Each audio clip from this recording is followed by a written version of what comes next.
Welcome dear students. आज के इस वीडियो में हम बात करेंगे अपने फर्स्ट पीरियोडिक टेस्ट की और उसमें पूछे गए सभी प्रश्नों के सही उत्तर की पहचान करेंगे। आइए शुरू करें। This is first question of your periodic test. Number of deaths in a particular year per 1000 of population in a particular region is called. 4 option है आपके पास। किसी क्षेत्र में वर्ष विशेष में प्रति 1000 जनसंख्या पर मृत्यु की संख्या को क्या कहा जाता है। इन चारों विकल्पों में से आपको बताना है। CDR है, इमिग्रेशन है, CBR और एमिग्रेशन। बच्चों यहाँ पर क्योंकि मृत्यु की संख्या की बात की गई है यानी नंबर ऑफ डेथ्स की बात की गई है, number of death in a particular reason during a particular time period, क्योंकि डेथ की बात की गई है तो ये जो ऑप्शन होगा CDR ये सही ऑप्शन है। CDR क्या होता है ये थोड़ा सा जानते हैं। CDR क्रूड डेथ रेट को कहा जाता है यानी अशोधित मृत्यु की जो दर होती है इसको हम CDR शॉर्ट में कहते हैं। और ये जो अशोधित मृत्यु दर है ये किसी देश में एक समय विशेष में प्रति 1000 पर कितने लोगों की मृत्यु हुई है इसकी कैलकुलेशन को बताता है। CDR जो है इसको निकालने का फॉर्मूला बहुत सिंपल है। CDR is equal to D/P into 1000। 1000 को मल्टीप्लाई किया गया, इट मीन्स कि ये 1000 पर 1000 के हिसाब से ये रेशियो निकाला जाता है और ये पर 1000 जो रेशियो है वो नंबर ऑफ डेथ्स को बताता है, नंबर ऑफ डेथ्स इन पर 1000 पॉपुलेशन।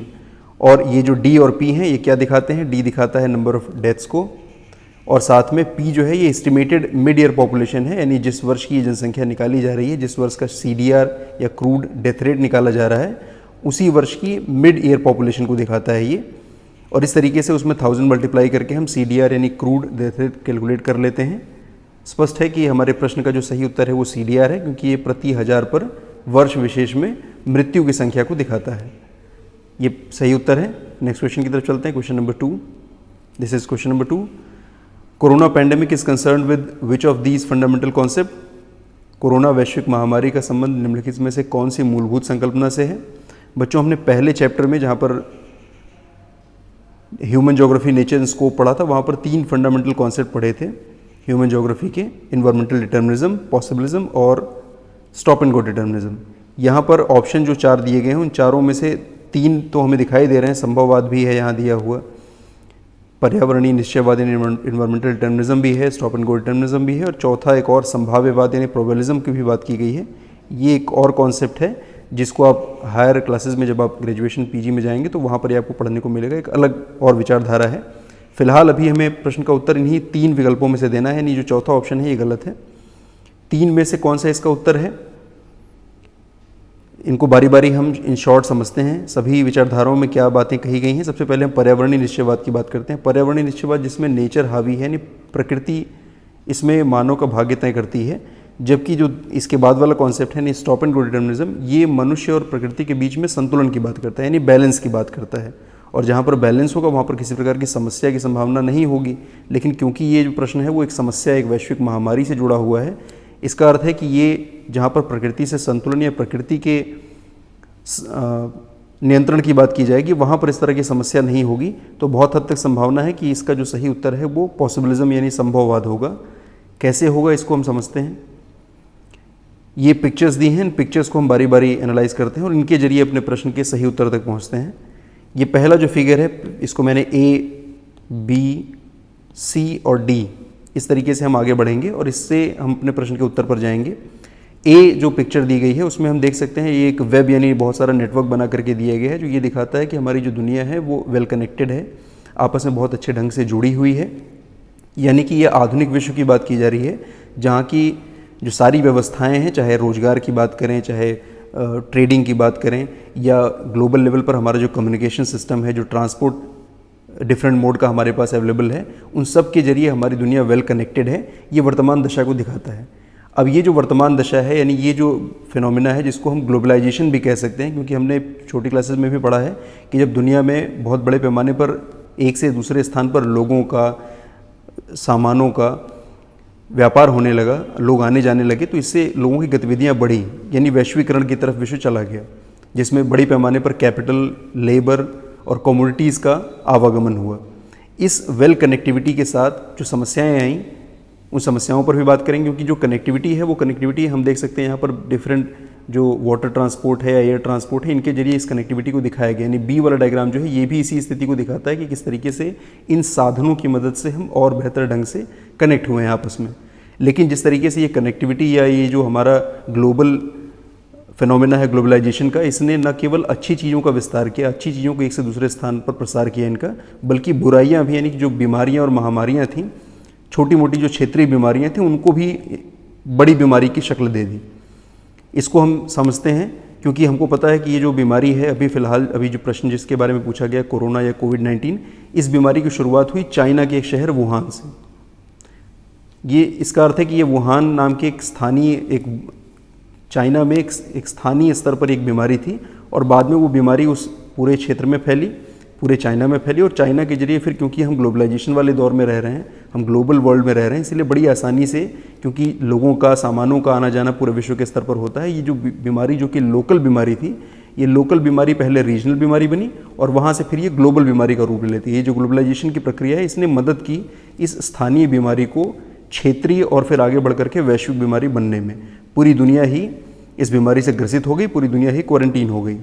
ये जो स्थिति थी, इसने पूरी दुनिया पर जिस तरीके से एक संकट का साया एक वैश्विक बीमारी के रूप में लेकर के आई, इसमें सबसे बड़ी जो प्रक्रिया जिसने इसमें मदद की वो थी मानवों का आपसी संपर्क। और ये मानवों का आपसी संपर्क बड़ा वैश्वीकरण की प्रक्रिया से, जो कि हम इंसानों की ही देन है या इंसानों की प्रक्रिया से ही जन्म लेता है।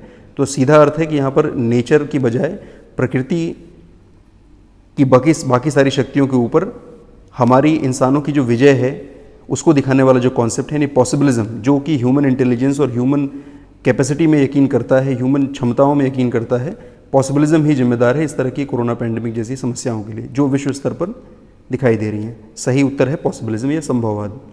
थर्ड क्वेश्चन पर चलते हैं। विच of the following is not a valid dichotomy about geography? निम्नलिखित में से कौन सा एक द्विधातु भूगोल के विषय में वैध नहीं है? Nomothetic versus idiographic, social versus cultural, systematic versus regional, physical versus human. इन सभी में जो द्विधातु है वो कौन सा वैलिड नहीं है? वास्तव में किसी भी तरह का द्विधातु ज्योग्राफी में वैलिड नहीं है, ज्योग्राफी में कोई ड्यूलिज्म नहीं होता। ये हमने अपने प्रीवियस चैप्टर में, जो फर्स्ट चैप्टर हमने पढ़ा था, उसमें डिफरेंट एक वीडियो बना करके मैंने आपको केवल डाइकोटोमी ऑफ ज्योग्राफी और ड्यूलिज्म इन ज्योग्राफी पर एक वीडियो दिया था।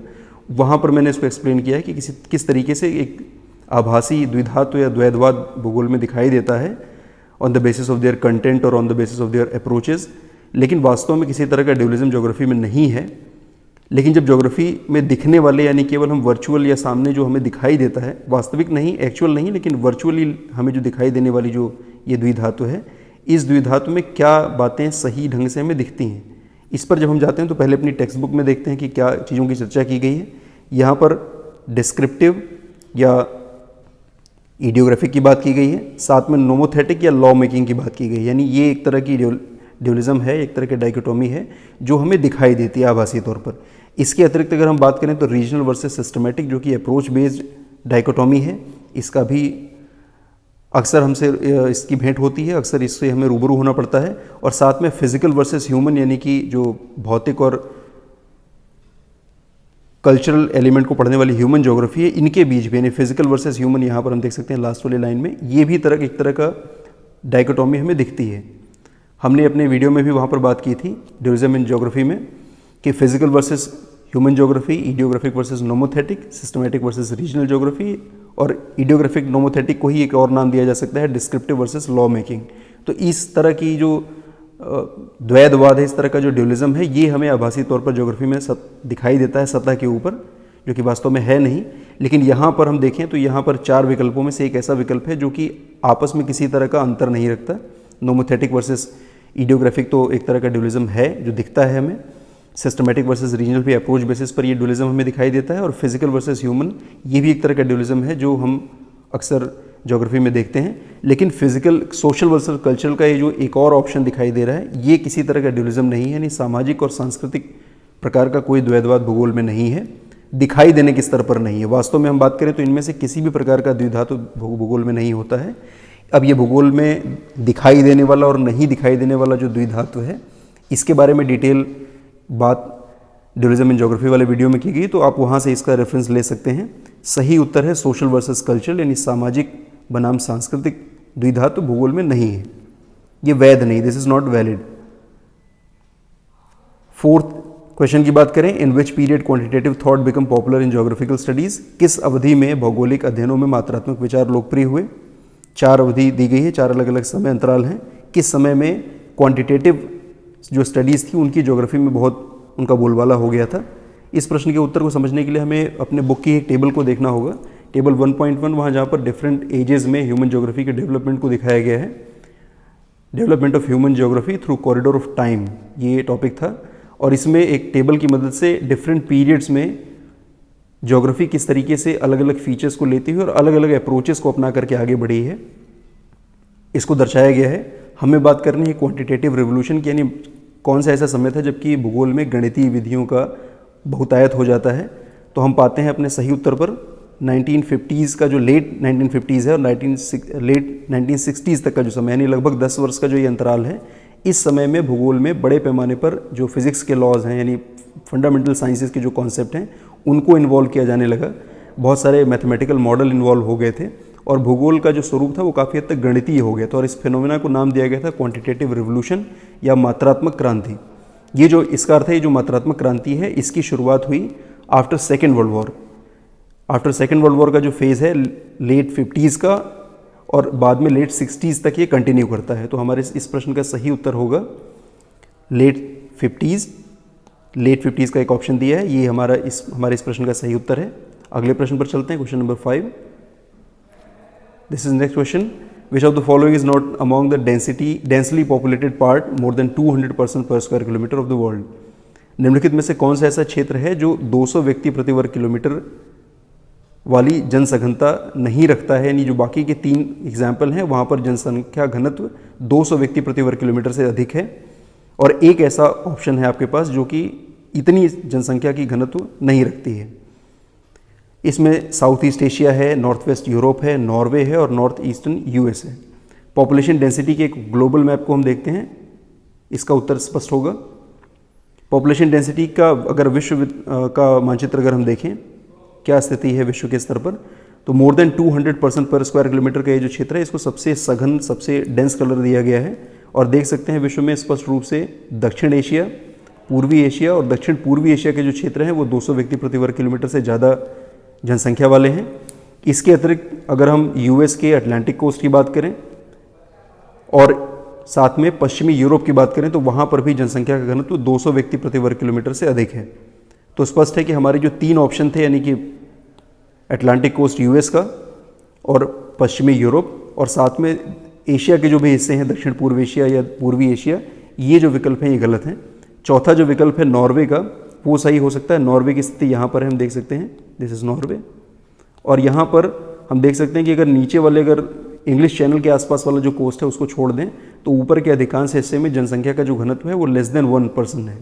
लेस देन 1% का अर्थ है कि प्रति वर्ग किलोमीटर क्षेत्र में, पर स्क्वायर किलोमीटर एरिया में लेस देन 1% वहाँ पर रहते हैं परमानेंटली। इस तरीके से ये विश्व का एक ऐसा हिस्सा है जहाँ पर जनसंख्या का घनत्व तो निहायत कम है। जनसंख्या यहाँ पर बहुत कम पाई जाती है, क्षेत्रफल भले ही कम है लेकिन क्योंकि जनसंख्या भी बहुत कम है, इस वजह से ये क्षेत्र आपके प्रश्न का सही उत्तर है। Norway is the right answer for this question. Next question की तरफ चलें, question number 6। Which of the following is not a push factor. निम्नलिखित में से कौन सा एक प्रतिकर्ष कारक नहीं है। हमने प्रतिकर्ष कारक और अपकर्ष कारक पढ़े हैं माइग्रेशन में। माइग्रेशन एक फिनोमिना है जो पॉपुलेशन चेंज को दर्शाती है। पॉपुलेशन चेंज के डिफरेंट जो कंपोनेंट्स हैं जिनके जरिए हम उसको मापते हैं, उसके इंपॉर्टेंट फैक्टर के रूप में हम माइग्रेशन को पढ़ते हैं और माइग्रेशन को अफेक्ट करने वाले फैक्टर्स को हम पुश फैक्टर और पुल फैक्टर के रूप में इनकी पहचान करते हैं। तो इनमें से कौन सा फैक्टर है जो कि पुश फैक्टर नहीं है, यानी धक्का देने वाला बल नहीं है। Epidemic, medical facilities, water shortage और अनएम्प्लॉयमेंट, इनको थोड़ा डिटेल में समझते हैं। पुल फैक्टर और पुश फैक्टर को इनको 2 हिस्से में बांट सकते हैं। पुल फैक्टर यानी कि वो बल जो कि अपनी तरफ खींचता है, यानी वो सारी परिस्थितियाँ जो कि किसी स्थान पर जनसंख्या को आकर्षित करती हैं। कहीं की हेल्थ फैसिलिटी अच्छी है, वहाँ पर शांतिपूर्ण जीवन है, वहाँ पर शिक्षा की अच्छी व्यवस्था है, रोजगार है, धन की व्यवस्था अच्छी है। सिटी लाइफ यानी कि जो सिविक कम्युनिटीज़ हैं, बाकी सारी ट्रांसपोर्टेशन की, कम्युनिकेशन की, उनकी व्यवस्था अच्छी है, फूड अवेलेबिलिटी बढ़िया है। यानी वो सारे फेवरेबल फैक्टर जो जनसंख्या को अपनी तरफ खींचेंगे, यानी यहाँ पर जनसंख्या ऐड होगी, पॉपुलेशन इन माइग्रेट करेगी ऐसे क्षेत्रों की तरफ, वहीं दूसरी तरफ कुछ ऐसे फैक्टर्स भी हैं जो कि पुश फैक्टर या धक्का देने वाले बल की तरह दिखाई देते हैं। दिखाई दे रहा है यहाँ पर इस चित्र से कि ये धक्का दे रहा है, यानी अपनी जगह से भगाता है। ऐसा क्षेत्र जो अपनी जगह ये इस तरह का अपकर्ष कारक रखेगा, अपनी तरफ से भगाने वाले बल को उत्तरदायी उसके लिए होगा। इसमें सारे के सारे फैक्टर, चाहे वो नेचुरल हों, फिजिकल फैक्टर हों, कल्चरल फैक्टर हों, वो सारे एडवर्स फैक्टर होंगे। क्लाइमेटिक डिज़ास्टर्स हैं, डिफरेंट टाइप के डिज़ास्टर्स हैं, उनमें क्लाइमेटिक सिचुएशन भी अगर अच्छी नहीं है, वहाँ पर जो लाइफस्टाइल है वो बहुत पिछड़ा हुआ है, वहाँ पर गरीबी है, अशिक्षा है, युद्ध है, यानी वो सभी नकारात्मक दशाएं जो कि उस स्थान से जनसंख्या को बाहर की तरफ भगाएंगी, ढकेलेंगी, उन सबको हम पुश फैक्टर कहेंगे। प्रश्न में वापस आते हैं, इनमें से कौन सा ऐसा है जो पुश फैक्टर यानी धक्का देकर के भगाने वाला बल नहीं है? एपिडेमिक यानी महामारी, ये एक नकारात्मक है, यानी किसी स्थान पर इसके होने का अर्थ है कि वहाँ से जनसंख्या भागेगी, ये एक प्रतिकर्ष कारक है। मेडिकल फैसिलिटीज़, चिकित्सकीय सुविधाएं अगर कहीं पर हैं तो ये एक अच्छा फैक्टर है, यानी ये पॉजिटिव फैक्टर है। महामारी तो नकारात्मक था। वहीं पर जल की कमी, कहीं पर जल की कमी होगी तो वहाँ से भी जनसंख्या जाएगी। रोजगार नहीं होगा, वहाँ से भी जनसंख्या जाएगी। यानी 3 नकारात्मक कारणों के अलावा एक अकेला फैक्टर है जो पॉजिटिव फैक्टर है, जो पुश फैक्टर नहीं है। This is a pull factor, ये अपनी तरफ खींचने वाला बल है, और वो है मेडिकल फैसिलिटीज़। तो सही उत्तर है मेडिकल फैसिलिटीज़। नेक्स्ट क्वेश्चन पर चलें। ज्योग्राफर्स डिस्क्राइब द स्टेट और कंट्री एज लिविंग ऑर्गेनिज्म। कहाँ के भूगोलवेत्ताओं ने देश या राज्य को एक जीवित जीव के रूप में वर्णित किया था? ग्रीक, रोमन्स, जर्मन और फ्रेंच। बच्चों, हमने जर्मन स्कूल और फ्रेंच स्कूल के बारे में थोड़ी जानकारी ली है अपने पहले चैप्टर में, जहाँ पर हमें इन्वायरमेंटल डिटर्मिनिज्म के सपोर्टर्स के रूप में जर्मन स्कॉलर्स दिखाई देते हैं। वहीं पर पॉसिबिलिज्म को सपोर्ट करने वाले फ्रेंच स्कूल को भी हमने देखा। इसी क्रम में अगर जर्मन स्कूल की बात करें तो वहाँ पर एक बहुत बड़ा नाम था फ्रेडरिक रेटजेल। और फ्रेडरिक रेटजेल जो कि बहुत बड़े विद्वान थे, इन्होंने कई सारे कंट्रीब्यूशन किए हैं ज्योग्राफी को, और उन्होंने एक बड़ा कॉन्सेप्ट दिया था सोशल डार्विनिज्म का। सोशल डार्विनिज्म का जो कॉन्सेप्ट है, नाम से ही लग रहा है कि इसमें डार्विन की कहीं चर्चा है। चार्ल्स डार्विन एक बहुत बड़े जीव विज्ञानी थे, और इन्होंने सर्वाइवल ऑफ फिटेस्ट यानी योग्यतम की उत्तरजीविता का कॉन्सेप्ट दिया था। ये एक जीव विज्ञान का सिद्धांत है जो कि ये बताता है कि प्रकृति में जो सबसे श्रेष्ठ है, सबसे ताकतवर है, सबसे बेहतर है, वो जीता है और बाकी सारी प्रजातियां नष्ट हो जाती हैं। ये जीव विज्ञान का जो सिद्धांत था, इसको पूरी तरीके से सोशल साइंसेज में कन्वर्ट करके एक सोशल डार्विनिज्म का कॉन्सेप्ट क्रिएट किया था फ्रेडरिक रेटजेल ने और उनके बाकी सारे सपोर्टर्स ने। जर्मन स्कूल के जो और फिलोसोफर्स थे उन्होंने इसको सपोर्ट किया था। ये सोशल डार्विनिज्म का जो कॉन्सेप्ट है, ये क्या कहता है? ये स्टेट यानी किसी भी देश की बात करता है। State resembles a biological organism whose life cycle extend from birth through maturity and ultimately death and decline and death. यानी जिस प्रकार से कोई भी एक बायोलॉजिकल ऑर्गेनिज्म, कोई भी एक जीव पैदा होता है, जन्म लेता है, वो मैच्योर होता है, वो बूढ़ा होता है, उसका शरीर कमज़ोर होता है और बाद में वो मृत्यु को प्राप्त हो जाता है। यानी एक तरीके से लाइफ साइकिल जैसे बायोलॉजिकल ऑर्गेनिज्म की दिखाई गई है। सिमिलरली यही प्रक्रिया को स्टेट के ऊपर नहीं, राज्यों के ऊपर लागू कर दिया गया। यानी राज्य भी जन्म लेते हैं, अपना विकास करते हैं, फिर वो कमज़ोर होते हैं और नष्ट भी हो जाते हैं। और देशों को, राज्यों को ताकतवर होने के लिए नॉरिशमेंट की ज़रूरत पड़ती है, पोषण की आवश्यकता पड़ती है, जैसे हमारे शरीर को भी पड़ती है। और राज्यों का जो नॉरिशमेंट है वो टेरिटरीज़ है, यानी क्षेत्र हैं। यानी किसी भी देश को ताकतवर बनने के लिए, उसको पोषण पाने के लिए क्षेत्रों को जीतना पड़ेगा, क्षेत्रों को छीनना पड़ेगा। और स्वाभाविक है कि वो क्षेत्र छीनेंगे अपने आस पड़ोस के देशों के साथ। जो दूसरों का क्षेत्र छीनेगा, उस देश का नॉरिशमेंट या उसका पोषण होगा। इस तरह का एक सोशल डार्विनिज्म का कॉन्सेप्ट फ्रेडरिक रेटजेल ने जर्मन स्कूल में जोड़ा और बाद में जर्मनी की जो पॉलिटिकल विंग थी उसने भी इसका भरपूर इस्तेमाल किया। आपको हिटलर के उदय के रूप में ये जो विचारधारा है बड़े पैमाने पर दिखाई देगी। और इसकी जो आखिरी इसका एंडिंग था वो हमें वर्ल्ड वॉर के रूप में दिखती है कि जर्मनी भी उसी कॉलोनियल हिस्ट्री में जुड़ जाता है, वो भी कॉलोनिज्म की उस दौड़ में दौड़ता है और ज़्यादा से ज़्यादा कॉलोनीज जीतने के चक्कर में किस तरीके से दुनिया वर्ल्ड वॉर में जाती है, जर्मनी उसमें एक बड़ा रोल प्ले करता है। इसमें कहीं ना कहीं सोशल डार्विनिज्म और फ्रेडरिक रेटजेल के इस कॉन्ट्रीब्यूशन का भी योगदान है। हम बात करते हैं अपने इस प्रश्न की। वहाँ के ज्योग्राफर्स जिन्होंने स्टेट को लिविंग ऑर्गेनिज्म के रूप में दिखाया, स्पष्ट है ये जर्मन्स की बात की जा रही है, जर्मन स्कूल ऑफ फिलोसफी की, हु सपोर्ट सोशल डार्विनिज्म और स्टेट एज बायोलॉजिकल एलिमेंट और state as biological organism. Next question की बात करें, question number 8। The first stage has high fertility and high mortality because people reproduce more to compensate for deaths due to epidemics and variable food supply. प्रथम चरण में जन्म दर और उच्च मृत्यु दर और उच्च जन्म दर दोनों ही पाई जाती है। भोजन की बदलती उपलब्धता और महामारियों की वजह से अधिक मृत्यु की भरपाई करने के लिए लोग अधिक बच्चे पैदा करते हैं। ये प्रश्न पूछा गया ट्रू और फॉल्स के लिए, यानी ये जो स्टेटमेंट लिखी गई है ये सही है या गलत है। हम बात करते हैं अपने डेमोग्राफिक ट्रांजिशन थ्योरी की, जो कि हमने सेकंड चैप्टर में पढ़ी है, second chapter in first fundamental book of human geography.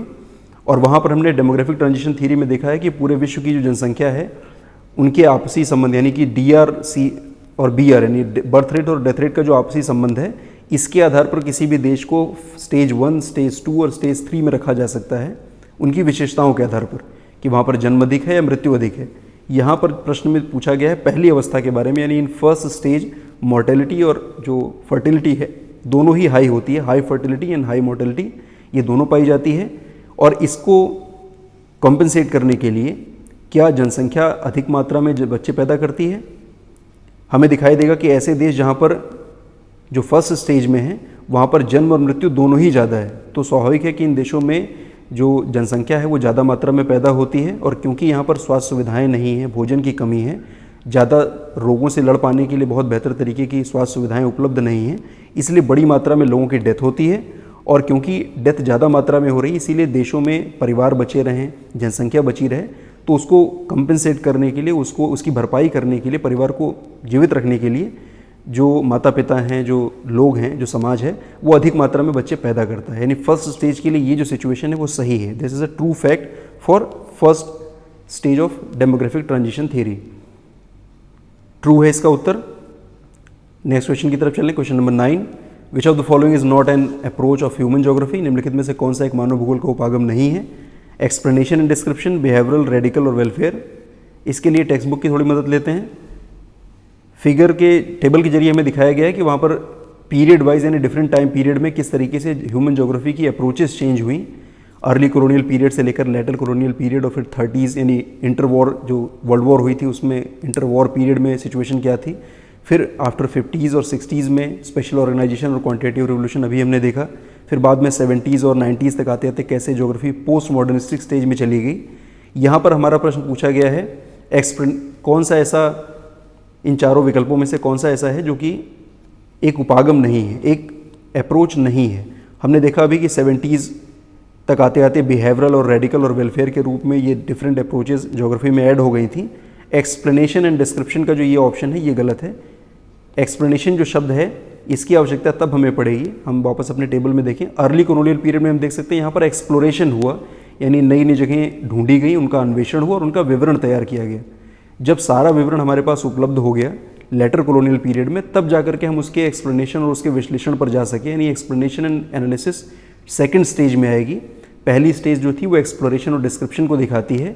It means जो फर्स्ट ऑप्शन है जो पहली स्टेज में एक्सप्लेनेशन की बात करता है, डिस्क्रिप्शन तो ठीक है लेकिन एक्सप्लेनेशन गलत है। इस लिहाज से हमारे इस प्रश्न का सही उत्तर फर्स्ट है। Explanation and description is not a approach in human geography. Next question की बात करें, question number 10, what is the full form of CBR। अभी हमने CDR पढ़ा था, सिमिलरली CBR को भी वहाँ पर हम पढ़ सकते हैं, जैसे हमने कंपोनेंट्स ऑफ पॉपुलेशन चेंज जहाँ पर पढ़ा था। इसको हम कहते हैं crude birth rate. Crude birth rate का अर्थ है अशोधित जन्म दर। ये भी एक महत्वपूर्ण सूचक है जनसंख्या के परिवर्तन को दिखाने के लिए। इसको भी जैसे कि हमने CDR निकाला था, फॉर्मूला बेस था वो D/P/1000। ये जो एक रेशियो है या ये एक जो फिनोमिना है, इसको भी हम पर 1000 के हिसाब से कैलकुलेट करते हैं, यानी प्रति 1000 पर लाइव बर्थ जो जन्म लेने वाले बच्चे हैं किसी वर्ष में, प्रति 1000 पर उनकी संख्या के जरिए हम इसको दिखाते हैं। और ये CBR और CDR मिलकर के पॉपुलेशन कंपोजिशन को कंफर्म करते हैं। P जैसा कि पिछले फॉर्मूले में भी था, मिड ईयर पॉपुलेशन है उस पर्टिकुलर ईयर की, और BI जो है वो लाइव बर्थ है in that particular year. 1000 multiply करके हम इसे निकाल सकते हैं। CBR and CDR both are major component of population change. CBR full form है, CBR शॉर्ट फॉर्म है क्रूड बर्थ रेट का। इस तरीके से CBR और CDR के बारे में हमने जाना। नेक्स्ट क्वेश्चन है, who among the following defined human geography. है ह्यूमन ज्योग्राफी की ये परिभाषा किसने दी थी? Human geography is a synthetic study of relationship between human societies and earth surface. Ratzel, Carl Ritter, Ellen C Semple और Paul Vidal de la Blache का नाम है। बच्चों अपनी टेक्स्ट बुक में हम देखें तो 3 परिभाषाएं दी गई हैं 3 अलग अलग स्कॉलर्स के जरिए, जो 3 डिफरेंट स्कूल ऑफ ज्योग्राफी को रिप्रेजेंट करते हैं। इनमें रेडजेल की जो डेफिनेशन है, रेडजेल की डेफिनेशन में ही हमें सिंथेटिक शब्द मिल जाता है। सिंथेटिक शब्द का अर्थ है संश्लेषण, यानी जहाँ पर कई सारी बिखरी हुई चीज़ों को एक साथ मिला करके एक साथ समग्र रूप में देखा जाए, एक होलिस्टिक अप्रोच ली जाए। सिंथेटिक स्टडी ज्योग्राफी को बताने वाले जो विद्वान थे वो फ्रेडरिक रेडजेल थे। ये जर्मन स्कूल का कॉन्सेप्ट है। हमारे इस प्रश्न का सही उत्तर है फ्रेडरिक रेडजेल। नेक्स्ट क्वेश्चन की तरफ चलें। Question number 12, which country has the highest sex ratio in the world? किस देश का यौन अनुपात विश्व में सर्वाधिक है? बच्चों हमारी एनसीईआरटी बुक के हिसाब से जो सर्वाधिक यौन अनुपात वाला जो देश है उसका नाम है लातविया। लातविया जो कि फॉर्मर यूएसएसआर का एक हिस्सा है। लातविया कहाँ पर है इसकी लोकेशन भी देखनी चाहिए, क्योंकि हमें मैपिंग के सेक्शन में भी इसकी आवश्यकता पड़ेगी। वर्ल्ड मैप में देखें और खास करके अगर यूरोप के मैप को देखें तो पूर्वी यूरोप का ये एक देश है लातविया। यहाँ पर बाल्टिक सागर पर भी ये कोस्ट रखता है और ये पुराने समय में यूएसएसआर का हिस्सा हुआ करता था, यानी सोवियत संघ का पार्ट था। और आफ्टर 1991 में जब यूएसएसआर का विघटन हुआ उसके बाद से जो 15 देश बने उनमें से एक ये देश है लातविया, जहाँ पर पुरुषों की जनसंख्या की तुलना में महिलाओं की संख्या अधिक है, यानी सकारात्मक तौर पर वहाँ पर जेंडर रेशियो पाया जाता है। पॉजिटिव प्रकार का सेक्स रेशियो वहाँ पर मिलता है और वो विश्व में सर्वाधिक है as per NCERT book. Latvia is the सही राइट आंसर, ये सही उत्तर है इस प्रश्न का। क्वेश्चन नंबर 13 की बात करें। Concept which reflect middle path between the two ideas of determinism and possibilism? निश्चयवाद और संभववाद की विचारधारा के बीच में मध्यम मार्ग दिखाने वाला, मीडियम पाथ की बात करने वाला कॉन्सेप्ट कौन सा है? डिटर्मिनिज्म तो नहीं है, पॉसिबिलिज्म भी नहीं है, संभाव्यवाद हमने पहले ही कहा कि ये बात आप अगली क्लासेस में पढ़ेंगे। स्टॉप एंड गो डिटर्मिनिज्म, यानी रुको और निश्चयवाद का जो रुको और जाओ निश्चयवाद नाम का जो ये अलग तरह की विचारधारा है, ये मध्यम मार्ग बनाती है पहली दोनों कॉन्सेप्ट के बीच में। हमने अपने इस चैप्टर में देखा था, ये फर्स्ट चैप्टर का क्वेश्चन है फंडामेंटल ऑफ ह्यूमन ज्योग्राफी से। हमने देखा था 2 जो फंडामेंटल कॉन्सेप्ट हैं, डिटर्मिनिज्म और पॉसिबिलिज्म, जिसमें डिटर्मिनिज्म केवल नेचर की बात करता है, मैन को सेकेंडरी फैक्टर बना देता है, यानी प्रकृति ही यहाँ पर मैन्स डेस्टिनी डिसाइड करती है। दूसरी तरफ पॉसिबिलिज्म में मैन या जो इंसानी क्षमता है, इंसानी जो इंटेलिजेंस है वो नेचर के ऊपर हावी हो जाती है, यानी यहाँ पर केवल मनुष्य की बात की जाती है। ये दोनों अपेक्स कॉन्सेप्ट थे, 2 अलग अलग धुरी या परस्पर विरोधाभासी विचारधाराएं भी थीं। इनके बीच में एक तरह का बैलेंस लेकर के आते हैं फ्रेडरिक रेडजेल, इनका नाम है ग्रिफिथ टेलर, जिन्होंने इस नए तरह का कॉन्सेप्ट दिया था जिसको स्टॉप एंड गो डिटर्मिनिज्म कहा गया। स्टॉप एंड गो क्योंकि इन्होंने ट्रैफिक कंट्रोलर की जो सिग्नल्स होते हैं उनका इस्तेमाल अपने सिद्धांत को समझाने के लिए किया था, और स्टॉप एंड गो यानी कि रुको और जाओ निश्चयवाद से इनके सिद्धांत का ज़्यादा स्पष्ट रूप हमें समझ में आता है। अपने कॉन्सेप्ट में इन्होंने नाइदर एब्सोल्यूट नेसेसिटी की बात की नॉर एब्सोल्यूट फ्रीडम की बात की, यानी न तो प्रकृति को ही हावी होने दिया और न ही मनुष्य को ही पहला या प्राथमिक पायदान इन्होंने दिया। इन्होंने इन दोनों के बीच में बैलेंस की बात की। 2 अपेक्स कॉन्सेप्ट के बीच में इन्होंने एक बैलेंस बनाया सैद्धांतिक तौर पर, फिलोसॉफिकल लेवल पर। तो इस तरह के एक वैचारिक सेतु की वजह से इनका जो सिद्धांत है वो एक मीडियम पाथ या मध्यम मार्ग कहा जाता है between 2 apex concept of human geography. Stop and go determinism is the right answer for this question. 14 number पर चलें। नेक्स्ट क्वेश्चन है, both fertility and mortality decline considerably, the population is either stable और grow slowly. ये जो statement है वो किस stage के लिए, किस अवस्था के लिए सही है? अगर जब हम डेमोग्राफिक ट्रांजिशन मॉडल की बात करें, यानी जन्म और मृत्यु दर दोनों में कमी आ जाती है, जनसंख्या स्थिर हो जाती है या फिर धीमी गति से बढ़ती है। हमने देखा है कि हमारी जो डेमोग्राफिक ट्रांजिशन है वो 3 स्टेज में होता है। तो ये जो लास्ट वाला ऑप्शन है पंचम चरण, 5वां चरण नहीं आएगा इसमें, तो 3 चरणों में से ही ये किसी चरण की स्थिति है। हम तीनों स्टेज में देखें, जिसमें पहली और जो तीसरी स्टेज है वो फ्लक्चुएटिंग स्टेज है, यानी कि यहाँ पर हाई फ्लक्चुएशन होता है, यहाँ पर लो फ्लक्चुएशन होता है। हाई फ्लक्चुएशन यहाँ पर जहाँ पर जन्म और मृत्यु दोनों अधिक मात्रा में है, और लो फ्लक्चुएटिंग जो सिचुएशन है वहाँ पर जन्म और मृत्यु वापस से आसपास होती है, लेकिन इनकी दोनों की मात्रा बहुत कम होती है। जबकि बीच की जो सेकंड स्टेज है उसमें एक्सपेंडिंग सिचुएशन है, ये जनसंख्या बहुत तेज गति से बढ़ती है किसी स्थान की। वहाँ पर बर्थ रेट जो है वो पहले धीमी गति से डाउन होता है, बाद में तेज गति से कमी आती है, लेकिन डेथ रेट बहुत तेज़ी से नीचे आती है जैसे ही स्वास्थ्य सुविधाएं बढ़ती हैं, और जनसंख्या का एक विस्फोट, पॉपुलेशन एक्सप्लोजन जैसी सिचुएशन इस एक्सपेंडिंग या इस फैलाव वाली स्थिति में हमें दिखाई देती है। प्रश्न में पूछा गया है कि जन्म और मृत्यु दोनों ही कम हो जाते हैं और जनसंख्या लगभग स्थिर हो जाती है या धीमी गति से बढ़ती है। तो हमने ये देखा कि हमारी जो थर्ड स्टेज है वहाँ पर लो फ्लक्चुएटिंग, यानी यहाँ पर जनसंख्या धीमी गति से बढ़ती है या फिर जनसंख्या नकारात्मक हो जाती है, क्योंकि यहाँ पर जो DR है और BR है वो दोनों ही बहुत नीचे आ जाते हैं, बहुत धीमी गति से बढ़ते हैं।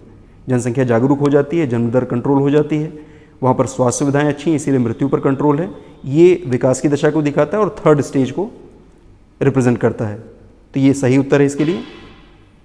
नेक्स्ट क्वेश्चन की बात करें, question number 15, birth minus death plus इन माइग्रेशन माइनस आउट माइग्रेशन, ये किसका फॉर्मूला है, क्या है ये? जो 4 उत्तर दिए गए इसमें अगर बात करें पॉजिटिव और नेगेटिव, ये तब आएंगे जबकि पॉपुलेशन ग्रोथ आ जाएगी और उसकी न्यूमेरिकल वैल्यू प्लस में या माइनस में होगी। इसके आधार पर हम उसे पॉजिटिव या नेगेटिव दर्जा देंगे। तो स्पष्ट है ये नेचुरल ग्रोथ या फिर एक्चुअल ग्रोथ में से कुछ एक है। हमने अपने चैप्टर में देखा है जहाँ पर नेचुरल ग्रोथ और एक्चुअल ग्रोथ को बताया गया, यानी ग्रोथ की डिफिनेशन दी गई है, उनमें नेचुरल ग्रोथ को दिखाया गया natural growth is birth minus death, यानी कि हम जन्म से मृत्यु का अंतर निकालते हैं, ये प्लस या माइनस जैसे भी है उसको हम पॉजिटिव नेगेटिव लेंगे। यानी नेचुरल ग्रोथ प्राकृतिक वृद्धि को दर्शाने के लिए केवल हम जन्म और मृत्यु के आंकड़ों का इस्तेमाल करते हैं, जबकि किसी स्थान की एक्चुअल ग्रोथ समझने के लिए हमें न केवल जन्म और मृत्यु पर फोकस करना है, बल्कि इसके अतिरिक्त वहाँ पर आने वाली और वहाँ से जाने वाली जनसंख्या, अभी हमने पुल फैक्टर और पुश फैक्टर की भी बात की, यानी माइग्रेशन की इस प्रभावी फैक्टर को भी जोड़ना पड़ेगा कि वहाँ पर जनसंख्या कितनी मात्रा में आती है और वहाँ से कितनी जाती है। जब ये सारे फैक्टर आपस में जोड़ लिए जाएं, यानी बर्थ डेथ और माइग्रेशन के इन और आउट माइग्रेशन के फॉर्मेट, तब इनको कैलकुलेट करने पर जो हमें ग्रोथ पता चलेगी that will be actual growth. तो हमारे इस प्रश्न का सही उत्तर होगा एक्चुअल ग्रोथ, ये इस प्रश्न के लिए सही है। यहाँ पर हम लिखेंगे एक्चुअल ग्रोथ। इसके बाद बात करें नेक्स्ट क्वेश्चन की, question number 16, area of region X is 100 square kilometre and the population is 15 lakh person. लगभग 15 लाख की जनसंख्या वाला एक क्षेत्र है और लगभग उसका जो क्षेत्रफल है वो 100 स्क्वायर किलोमीटर का है। इसका जनसंख्या घनत्व तो बताना है, वो कितना होगा। जनसंख्या घनत्व तो जैसा कि हमें पता है कि एक रेशियो होता है between total population in land available, और एक आसान सूत्र से इसका परिकलन हम करते हैं, density of population is equal to total population upon total geographical area. और जैसा कि क्वेश्चन में पूछा गया है 100 स्क्वायर किलोमीटर का एरिया है, लेकिन पॉपुलेशन जो प्रश्न में दी गई है वो थोड़ी ज़्यादा है, यहाँ पर 1,50,000 है, लेकिन आपके क्वेश्चन में 15 लाख यानी 15 लाख की जनसंख्या दी हुई है। इस आधार पर जब आप परिकलन करेंगे तो जीरो कैंसिल करने के बाद जो एक्चुअल आंसर आएगा वो आएगा लगभग 15,000 पर्सन पर स्क्वायर किलोमीटर, यानी 15,000 व्यक्ति प्रति वर्ग किलोमीटर का ये उत्तर मिलेगा आपको अपने प्रश्न के कैलकुलेशन करने पर। हमारे सभी विकल्पों में से 15,000 व्यक्ति प्रति वर्ग किलोमीटर यानी 15,000 पर्सन पर स्क्वायर किलोमीटर का ये ऑप्शन है। This is right answer for this question. 17th question की बात करें, which of the following is a subfield of economic geography. Economic geography स्पष्ट है ह्यूमन ज्योग्राफी की वो ब्रांच जो कि इकोनॉमिक एक्टिविटीज़ की बात करती है, आर्थिक क्रियाकलाप की बात करती है। जब चारों विकल्पों को हम देखते हैं, चारों विकल्पों में geography of leisure, history, historical geography ये हिस्ट्री से बना है, मिलिट्री ज्योग्राफी ये मिलिट्री साइंस से रिलेटेड है, geography of related this is related to tourism activity. चौथा जो ऑप्शन है, चौथा ऑप्शन जो एग्रीकल्चर ज्योग्राफी की बात करता है, स्पष्ट है कि एक तरह की इकोनॉमिक एक्टिविटी है। हमने इकोनॉमिक एक्टिविटी के बारे में जाना है कि प्राइमरी, सेकेंडरी, टर्शियरी कई तरह की इकोनॉमिक एक्टिविटीज़ होती हैं, और प्राथमिक प्रकार की जो आर्थिक क्रिया है यानी एग्रीकल्चर, उससे संबंधित जो भूगोल की शाखा होगी वो अब आवश्यक तौर पर आर्थिक भूगोल की एक उपशाखा होगी, यानी कि इकोनॉमिक एक्टिविटी से जुड़ी है। So this will be a sub branch of economic geography. Agriculture geography is a part of economic geography. सही उत्तर है एग्रीकल्चर या कृषि भूगोल। 18वें प्रश्न की बात करें, the term population fill in the blank से आपको स्थान पर भरना है, क्या इसका सही उत्तर है। What population term refers to the way people are spaced over the earth surface.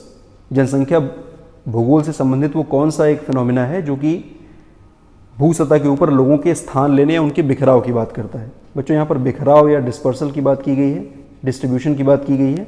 स्पष्ट है हमारे सभी विकल्पों में से पॉपुलेशन डिस्ट्रीब्यूशन जो कि जनसंख्या के वितरण को दिखाता है, अर्थात किसी क्षेत्र में जनसंख्या किस प्रकार से फैली है, किस प्रकार से बिखरी है, ये दर्शाने वाला जो फिनोमिना है पॉपुलेशन साइंस में, वो पॉपुलेशन डिस्ट्रीब्यूशन को दिखाता है। एक ज्योग्राफिकल एक्सपेक्ट है ये, जबकि पॉपुलेशन ग्रोथ एक टेम्पोरल एक्सपेक्ट है, जनसंख्या दो बिंदुओं में कितना परिवर्तन इसमें है इसको दर्शाता है। एक रेशियो है पॉपुलेशन और टोटल ज्योग्राफिकल एरिया के बीच में, और अलग अलग सेगमेंट में कितना बदलाव आया ये कि ये जनसंख्या विभाजक या डिविडेंड में दिखता है। So clearly the right answer is population distribution, जो हमें किसी क्षेत्र में जनसंख्या के बिखराव या उनके फैलाव को दिखाता है। यहाँ पर थोड़ा प्रश्न को हम बढ़ाते हैं। हमारी सेकंड बुक में ये मैप दिया हुआ है, अभी वो चैप्टर हम पढ़ रहे हैं। पॉपुलेशन डिस्ट्रीब्यूशन का ये मैप दिया गया है, जहाँ पर नंबर ऑफ डॉट्स के जरिए हम किसी क्षेत्र में कुल जनसंख्या को दिखाते हैं, यानी जो नंबर ऑफ डॉट्स हैं ये किसी खास जनसंख्या के आकार को दिखाते हैं और पूरे क्षेत्र में फिर उसे उनका बिखराव किया जाता है। स्पष्ट है, बिखराव या डिस्ट्रीब्यूशन दिखाने के लिए जो खास तरह का मैप हम इस्तेमाल करते हैं उसको डॉट मैप या वितरण मानचित्र कहा जाता है, बिंदु मानचित्र कहा जाता है। और बिंदु देख करके भी इनको हम पहचान सकते हैं, जहाँ पर बिंदुओं की तादाद बहुत ज़्यादा है। जैसे गंगा को इंडिया की लाइफलाइन भी कहा जाता है। स्पष्ट है, क्योंकि गंगा है वहाँ पर फर्टाइल सॉयल है, फेवरेबल जोग्राफिकल फैक्टर्स हैं, इसलिए बड़ी मात्रा में यहाँ पर जनसंख्या का जमघट है, उनका जमावड़ा है। इसके विपरीत हमें वो क्षेत्र भी दिखाई देंगे थार के डेजर्ट के रूप में राजस्थान में, या फिर जम्मू एंड कश्मीर का जो लद्दाख वाला पार्ट है वहाँ पर भी, या अरुणाचल प्रदेश का जो रफ टेरेन वाला पार्ट है वहाँ पर भी जनसंख्या बहुत कम है, सघन रूप से नहीं बसी है, यानी नंबर ऑफ डॉट्स वहाँ पर कम मात्रा में दिखाई दे रहे हैं। क्लियरली ये जो वितरण का मानचित्र है डॉट मैप के जरिए दिखाया जाता है, ये इस फिनोमिना को दिखाने का सबसे सही तरीका है। इस प्रश्न के लिए यानी population term which refers the way people are spaced over the earth surface is population distribution, सही उत्तर है इस प्रश्न के लिए। क्वेश्चन नंबर 19 की बात करें, who gave the concept of stop and go determinism, रुको और जाओ के निश्चयवाद की संकल्पना किसने दी थी? अभी अभी हमने पिछले प्रश्न में इसकी चर्चा की थी। ग्रिफिथ टेलर वो विद्वान थे, ऑस्ट्रेलिया के ये विद्वान थे, और इन्होंने एक ये कॉन्सेप्ट दिया था। ग्रिफिथ टेलर, ये ग्रिफिथ टेलर का चित्र है। ग्रिफिथ टेलर ने कई सारे महत्वपूर्ण पुस्तकें लिखी थी और उनमें से ऑस्ट्रेलिया नाम से भी एक बुक उन्होंने लिखी थी, और कई सारे कॉन्सेप्ट में के बीच में ये स्टॉप एंड गो डिटर्मिनिज्म का कॉन्सेप्ट भी है, क्योंकि इसमें उन्होंने ट्रैफिक सिग्नल्स का इस्तेमाल किया। स्टॉप यानी रेड सिग्नल, जब प्रकृति हमें नियंत्रण करने के लिए कहती है, और फिर गो यानी जब प्रकृति हमें जाने का अवसर देती है। तो समझदार जो मनुष्य है वो प्रकृति के बीच में संतुलन बना करके चलता है। इस तरीके से उन्होंने डिटर्मिनिज्म और पॉसिबिलिज्म के बीच में एक तरह का बैलेंस बनाया था, दोनों के बीच में ये कॉन्सेप्ट दिया था ग्रिफिथ टेलर ने। हमारे इस प्रश्न का सही उत्तर है Griffith Taylor, who gave the concept of stop and go determinism. बच्चों, स्टॉप एंड गो डिटर्मिनिज्म के साथ इसको नियो डिटर्मिनिज्म यानी नव निश्चयवाद भी कहा जाता है, और वैज्ञानिक निश्चयवाद यानी साइंटिफिक डिटर्मिनिज्म भी कहा जाता है। तो ये तीनों शब्द हमें जानने चाहिए जो इस कॉन्सेप्ट से जुड़े हुए हैं। लास्ट क्वेश्चन की बात करें, last question of your test is related to map. Identify this country which has highest population density in the world. विश्व के सर्वाधिक जनसंख्या घनत्व वाले देशों में से एक ये है। बच्चों, ये जो क्षेत्र है, ये क्षेत्र में सर्वाधिक जनसंख्या घनत्व वाला जो देश है इसका नाम है सिंगापुर। सिंगापुर जो है वो विश्व के सर्वाधिक जनसंख्या घनत्व वाले देशों में, हालांकि सबसे ज़्यादा जनसंख्या इसकी नहीं है। मकाऊ और मोनाको जैसे देश हैं जो पॉपुलेशन डेंसिटी में इसके आगे हैं, उसके बाद जाकर के सिंगापुर का स्थान आता है। इसकी कुल जो जनसंख्या घनत्व है वो 8000 से ज़्यादा है, 8109 पर्सन पर स्क्वायर किलोमीटर का जनसंख्या घनत्व है इसका। तो हमारे इस प्रश्न के लिए सही उत्तर है सिंगापुर। इस तरीके से हमने अपने इस सारे टेस्ट के सारे क्वेश्चन डिस्कस किए हैं। आई होप ये सब आपके समझ में आ गए होंगे। इसकी प्रैक्टिस करेंगे और अपनी नोटबुक में ये सारे क्वेश्चन विद करेक्ट आंसर लिखेंगे एज होमवर्क। धन्यवाद।